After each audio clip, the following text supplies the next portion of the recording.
প্রিয় মুসলিম ভাইয়েরা, শুক্রবারের নামাজ শেষে, জুমার নামাজ শেষে বের হয়ে একটা জিনিস লক্ষ্য করলাম। আপনারা কি লক্ষ্য করেছেন? মসজিদের সামনে কিছু গরিব মিসকিন, এরা প্রতিনিয়তই দাঁড়িয়ে থাকে। আমরা শত শত লোক নামাজ শেষে বেরিয়ে যাই, কিন্তু তাদের হাত কিন্তু খালি। কয়জন লোক দেখেন তো, একটু লক্ষ্য করে দেখেন তো, কয়জন লোক দান করে? এটা আমার কাছে খুব খারাপ লাগে। আজকে যদি প্রত্যেকটা লোক সপ্তাহে 10টা করে টাকা মসজিদে নিয়ে যাই, তাহলে এই লোকগুলি কি একটু ভালো খেতে পারে না? একটু চিকিৎসার ব্যবস্থা করতে পারে না? 10টা করে দিলে এখানে 400-500 লোক নামাজ পড়ে। তাতে এই লোকগুলির তো অনেকটা জীবনের টাকাটা কাজে লাগে।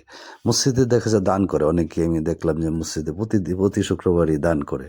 কিন্তু মসজিদে দান করার আগে তো তারা পায়, বা একটা অংশ তো তারা পায়। মসজিদে যে দান করলেন আর গরিবকে 1 পয়সা দিলেন না, এটা কি ইসলাম সমর্থন করে?